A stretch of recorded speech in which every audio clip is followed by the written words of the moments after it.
Anak. Ay, Nay. Bakit? May hawak bang pera sa kabaong yung lolo mo? Wala po, Nay. Bakit po? Ay, lagyan mo. Pamahiin kasi yun na dapat may hawak na pera sa kabaong yung namatay. Pinakapamasahin niya na kasi yun sa langit. Sige po, Nay.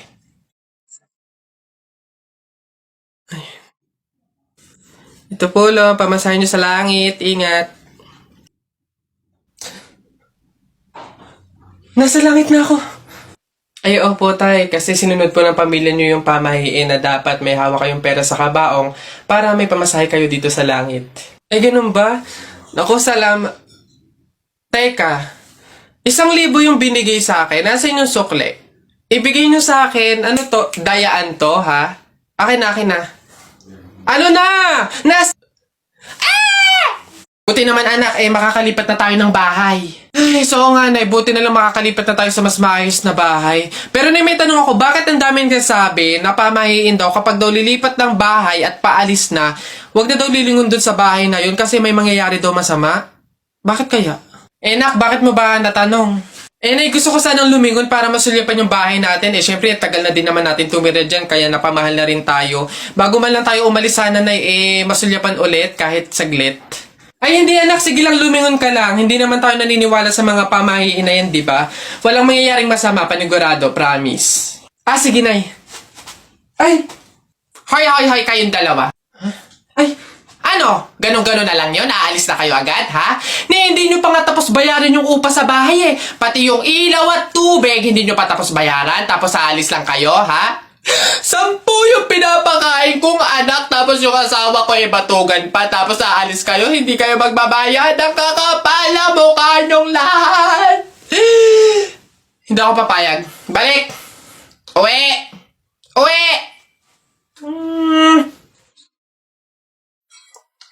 Excuse me. May tatanong lang sana ako. Ay, sige po. Ano po yun? Kaibigan kasi ako nung namatay. Ililibing na, di ba? Napansin ko kasi wala yung taga-sigaw. Wala ba kayong nilagay? Ay, bakit po kailangan ng taga-sigaw? Kasi di ba kaya siya namatay kasi pinatay siya? Nahuli na ba yung pumatay? Ay, ganun po ba? Hindi pa po nahuli yung suspect eh.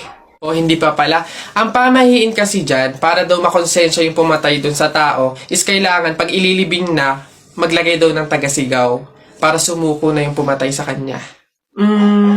Sige po, ako na lang po, yung sisigaw. Ay, ikaw na lang. Sige, mabuti. Ayos, sige.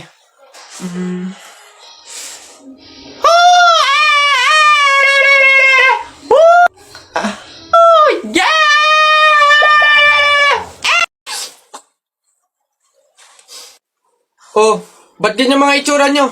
Kasi naman tayo, natalo kami ng Jepoy na yun sa flip-top eh. Bata-bata, yabang-yabang eh. Diyos naman, natalo kayong dalawa ng isang bata sa flip-top? Hihina naman ng mga anak ko na to. Ako nang tatapos di sa nginunguto-nguto nyo yan, ituro nyo sa akin ng Jepoy na yan. Eto tay.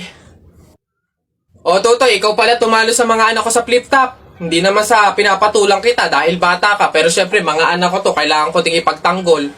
O ngayon, tayo naman maglaban sa flip-top, ano? O sige po, ako naman mauuna, ha? O eto, nakita ko nanay mo nasa bintana, pinana ko, laglag ang nana! Yun na yun, Jepoy. O eto, nakita ko ulam nyo kagabi, tinola. Ayaw mo ng tinola kasi gusto mo, ihi ni Lola! Wala yan eto. Short mo okay, damit mo okay, ngumiti ka lang na konti, kamukha mo na si Koke!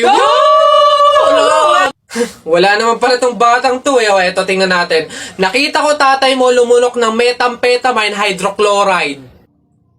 Pinasabugan ko ng fireworks composed of strontium carbonate. Lumabas si oxide! Ang daya naman! Bakit parang pang matatalino na yung mga flip-top nyo? Sus, wala ka lang bilang panghuli, dahil alam kong talo ka na, nakita ko nanay mo sa wish ko lang. Eto ko langot, sa'yo na lang!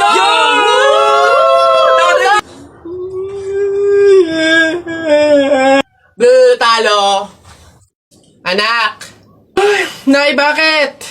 Matutulog muna ako saglit. Ikaw muna magbantay sa burol ng lolo mo, ha? Wag na wag mong iiwan yon. Dapat daw laging may kasama yon. Ha, bakit naman ay dapat laging may bantay? Pamahiin. Pag daw iniwan mo yung patay dun sa kabaong, ay papalitan daw yan ng puno ng saging ng mga engkanto. Sige, Nay. Naantok na ako eh. O siya, sige na. Lola, inaantok na talaga ako. Pasensya na. Matutulog muna ako saglit. 5 minutes lang, ha? Di naman siguro totoo yung mga pamahiin na yan. Engkanto.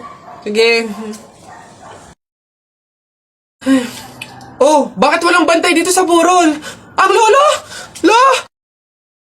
Lolo! Sinasabi ko na nga ba? Nay, bakit anyari?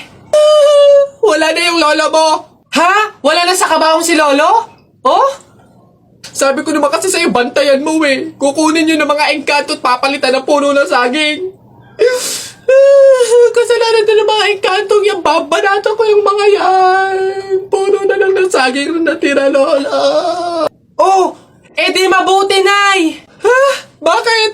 Edi iwas gastusin, makakatipid, wala na tayong ipapalibing. Nay, pasalamat nga tayo sa mga engkantong yan, sila na bahala dun kay lolo eh. O sige na, papakancel ko na yung lupang lilibingan ni lolo. Hello? Cancel na po yung lupa, hindi na po kami magpapalibing. Okay. Salamat. Tipid ng 50K! Lala! Anak, Jepoy, bumili ka nga ng itlog. Sige, Nay. Kalimutan mo. Hoy, si Jepoy! Hoy, Jepoy, ano nangyari sa'yo kahapon? Oo nga, kinikilig ka sa mga banat ni Buboy, no? Hindi naman talaga ako kinikilig nun. Tekniko yun para matalo yung Buboy na yun, eh. Si Buboy! Ano, Jepo? Yun lang naman pala kahinaan mo eh. Kilig-kilig ka pa dyan sa mga banat ko.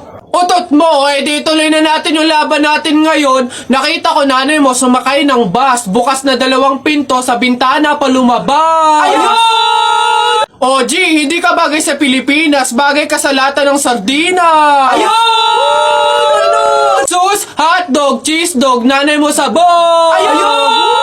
Aba, ayaw mo magpatalo ba? O tignan natin sa banat kong to. The sun is rising, the rain is coming. When I see you smiling, naku po, I'm falling. Ayun! Hoy, di mo na ako maloloko sa mga ganyan-ganyan mo. Tuloy na natin yung laban, ano? Sige, tuloy na natin. Sa kasalan. Nung magagawa, laging natutulala. Tuwing lumalapit ka,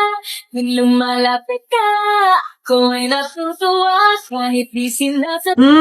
Hindi. Sabi ng nanay mo. Wag ka na nga magsalita. Kinilig ka na naman. Uwi na nga ako. Tara na nga. Sa buhay ko.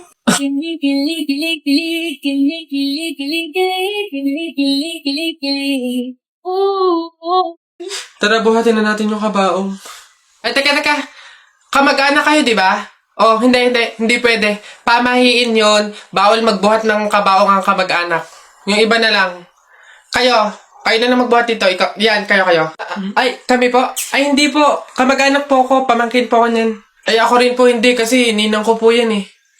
Kamag-anak din po ako kasi kapatid po yan ni Papa. Ganun ba? Kayo. Kamag-anak ba kayo? Kayo na lang magbuhat nito, sige.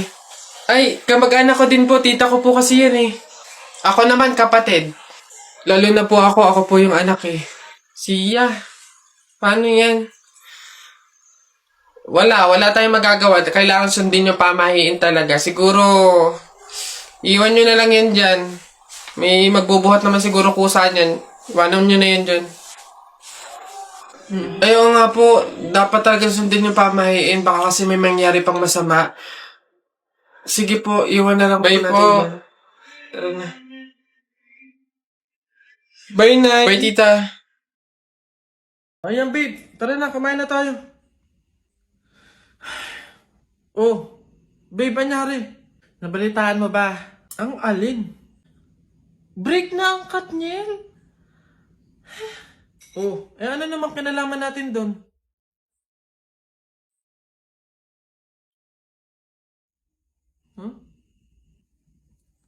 What?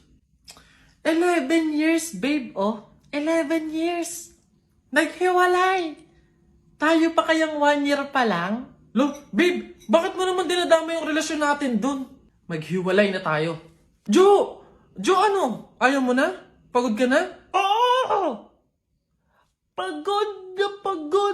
Pagod na ako! Ay, ang galing mo dun, babe. Goods yan. Sabi sa'yo eh. Ikaw talaga. Sige na, babe, kumain ka na dun. Bumalik ka na lang dito mamaya. Ano na naman yung kapalit kapag binalakan kita? Titigil na naman yung bundo ko sa'yo?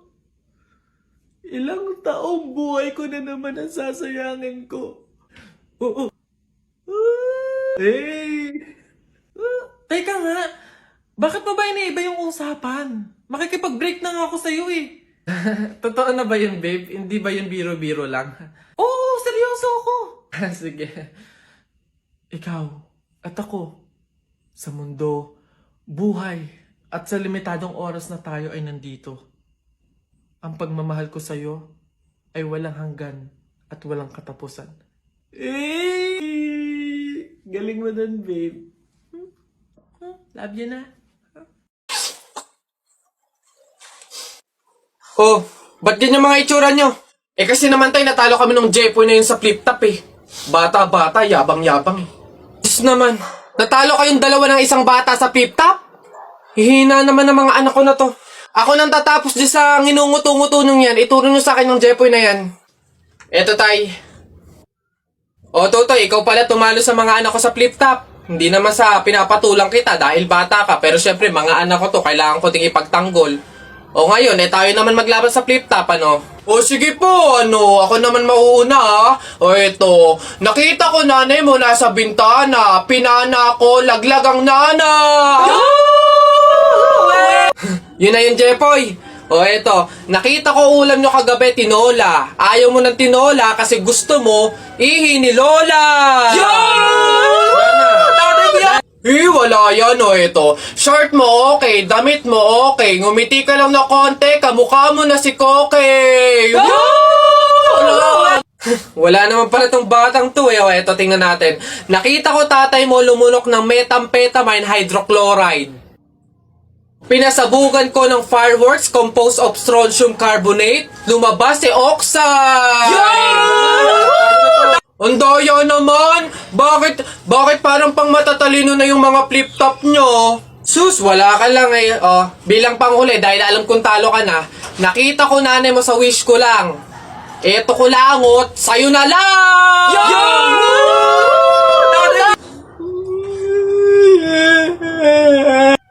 Talo!